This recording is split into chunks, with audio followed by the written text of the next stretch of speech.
Hello there, welcome back to the Message Fencing channel. My name's Oscar and today I'll be talking in my third video on Lecküchner from the living room. I'll be talking about footwork. So let's get straight into it. I'll be giving you a couple of drills that you can use to practice some of the more peculiar types of footwork we see in Lecküchner. But first, a really short and quick update on what I think Lecküchner's footwork should be like. First off though, the dude has not been very specific in describing his footwork, so a lot of the stuff is just an interpretation I put together based on illustrations and those little bits of text where he does tell you how to step. So take it with a pinch of salt, please. Now, stepping in Lecküchner, there's a couple of things you can do. The basic one is the trit. There's not really that much of an advancing step. It's mostly passing steps. So the trit basically is a passing step that you can use advanced forward. You can also use the trit to go sideways, in which case it would be an Austritt. So I have my left foot in front, I want to step to the side, so I bring my right foot to the side and I correct with the left. You can also call this a triangle step, and some later sources call it a triangle step actually. There's also the possibility to use different types of footwork to get to the side, and one of them is of course the jump. So rather than just making a step like this, where there's always one foot on the ground with a jump, you do the exact same thing, but now both your feet leave the ground. And you gain a little bit more ground like that, at the cost of stability. Now, then there's also the so-called double step, the Zweifach-Tritt, and that's really the only thing where you can have something of a advancing step, I guess, in a way. It starts off with one trit, then has a gathering step, and then another trit. This thing is exceptionally cool. It allows you to quickly gain a lot of ground forwards, but it can also be used for sideways footwork, and the most awesome thing is when you go sideways with the first step and back in with the last one, because that means that you can avoid an attack and go into grappling range. That is really cool. The final bits of footwork that we're going to be talking about, of course, should be forgetting the lunges. You can do forward lunges in Lecküchner, although he doesn't explicitly describe them, but they work quite well for line north specifically, and backward lunges, and they are explicitly described. Because with a backward lunge you gain a lot of reach even though you're not actually stepping forward. So you preserve a lot of stability, but you gain more reach. It's pretty cool.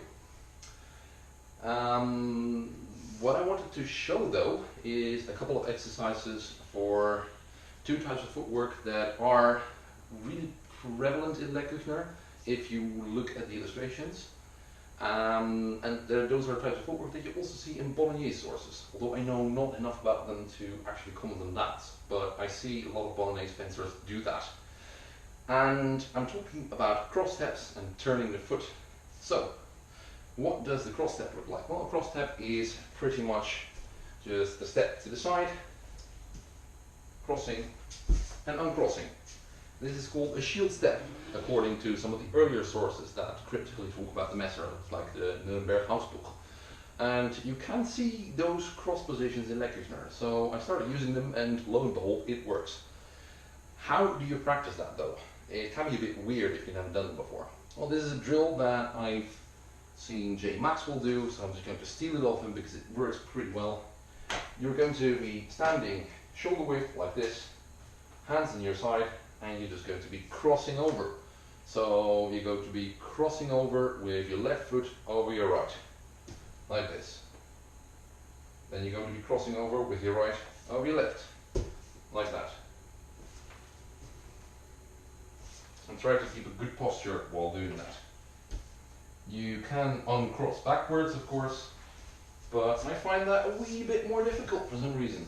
But you can try, of course, because according to the Nürnberg Hausbuch, you also should be able to do those shield steps backward. How does it look like when we pick up a Messer though? Let's just take this idea. We are in a pastei and we want to do a bogen.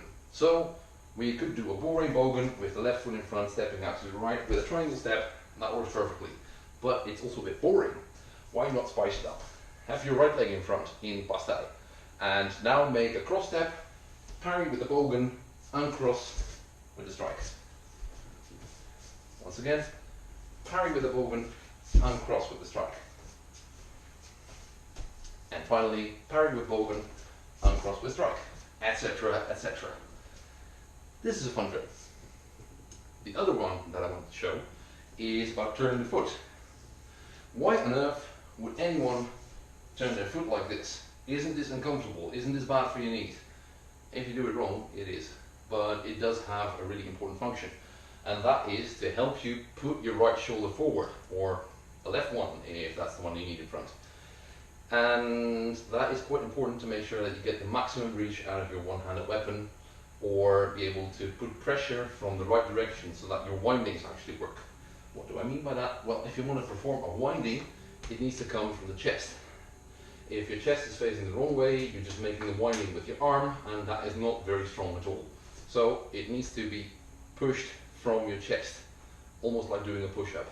And that means that you need to have one shoulder facing forward and the other one facing backward.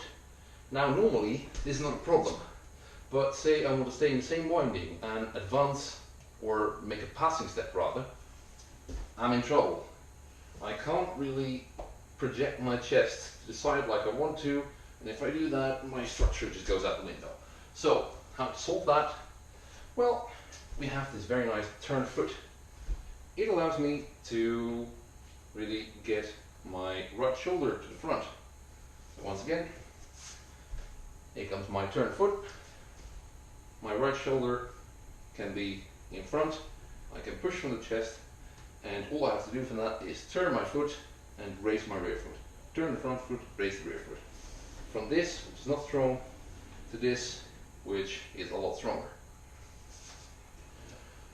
So, how do we practice that? Well, let's just take a stance. Left foot in front, right behind, hand on your chest or next to your head, whatever you prefer, and you're just going to throw your hand out.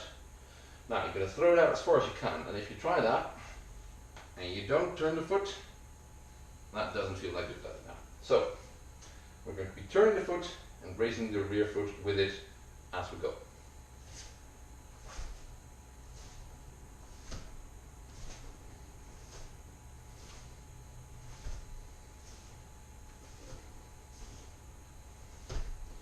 And with the other foot in front, let's just take the left hand, just to make it symmetrical.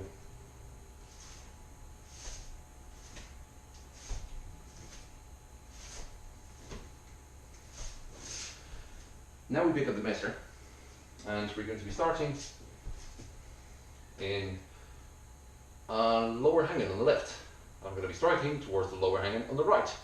In order to do that, we turn the foot. We strike back to the lower hanging on the left. Unturn the foot. Turn the foot, unturn it. Turn the foot, unturn it. Very good. Finally, let's also do it with the left foot in front. So we're going to start in right lower hanging and go to the left lower hanging. Turn the foot, unturn the foot. Turn the foot, unturn the foot. Turn the foot, unturn the foot. Turn the foot, unturn it.